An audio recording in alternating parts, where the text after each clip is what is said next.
Welcome to another episode of By the Numbers. My name is Renee Smith. And I'm Michelle Fleming.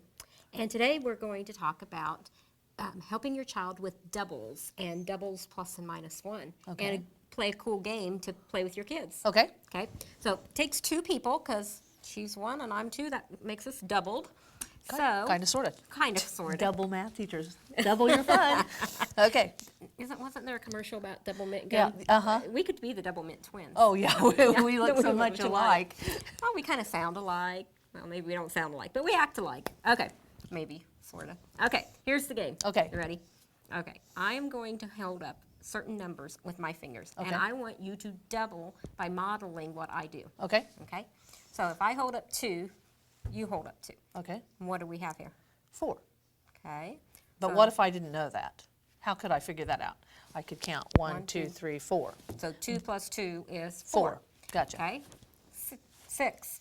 6. Okay? How would you figure this one out if you didn't know 6 plus 6 was 12? Well, if I'm a little more advanced and don't have to count all of them, I know you have 6 and I could count on from mine. So I could go 6, 7, 8, 9, 10, 11, 12. Another way I could go, maybe I know 5 plus 5 is 10, and I could go 11, 12. That's true. So there's all kinds of ways that you can find out what the doubles are. And what's really important is to ask your student or your child, how did you know that?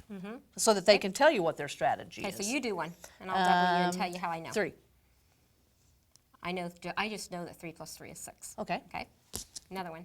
10. 5 plus 5 plus 5 plus 5.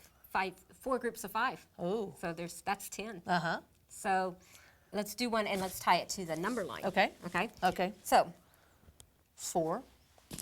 4 is 8. okay, so you jump to your first 4. Okay. This first 4 that she's marking 2, represents 3. her 4. If I had to count, or I could actually just jump to the 4. Okay, and if I did my 4, if I didn't know, if I couldn't just jump to the 4, and again, this goes on to counting on, like we talked about in the last unit, or last section. 1, 2, 3, 4, or I could do this. And notice that the jumps are doubled from each other. If we'd actually be able to take this and fold it over, we could see 4 would be right in the middle. Absolutely. So tying it to the number line so they can see that connection to the numerals as well as that it is the same distance on that number line. Uh-huh. So you ready to play a different one? Sure. Okay. This time Okay. we're going to do doubles minus 1. Okay.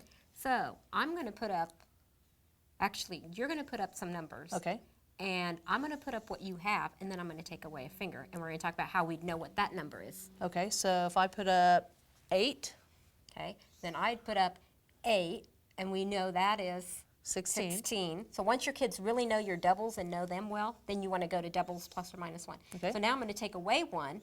So if that was 8 plus 8, which was 16, and I took 1 away, now I'm at 15. 15. So 8 and 7 is 15. So really the goal is to hopefully see those connections, and hopefully at first, again, you put your numbers back out. They may have to go 8, different levels. They may have to count them. Hopefully as they get more advanced, maybe they can hold that 8 in their head and count on. Uh-huh. And more advanced than that is they go, oh, well, I know my doubles, 8 plus 8 was 16, so if I take 1 less would be 15. And that's really what the goal would be, is for them to make that connection. So you're working on addition facts. Well, from the very beginning, rote counting. Counting by holding a number in their head. Counting on. Then we have doubles, which would be knowing that math fact when it's doubled. And then doubles minus 1, but you could also do plus 1, so that you're doing near to a double. And you're working with all kinds of facts, because again, when you held up your 8, hold up your 8 again, they might be going, well, I know 5 and 5 is 10, and 3 and 3 is 6, so 10 and 6 is 16. So there's lots of strategies, and that's what's really important, is that you talk with your child about how they know those facts, because then if they can tell you how they know those facts, they've got great number sense. It's going to help them on down the road when they're working with multiplication facts, because all we're doing when we're multiplying is finding groups of. So when I had 8 up and she put another group of 8 up, that's just 8 times 2, or 8 groups of 2, or 2 groups of 8. Yeah. Absolutely.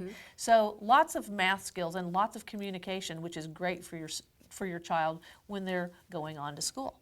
Yep, and that's one of those strategies that's just so important for them to have true number sense. Is to Absolutely. know how numbers come together and can be taken apart, and there's more than one way to get those answers. So encourage your child to share their strategies and really listen about how did you know that? That's a great question to ask. How do you know that? Tell me what you were thinking in your head as you figured that out.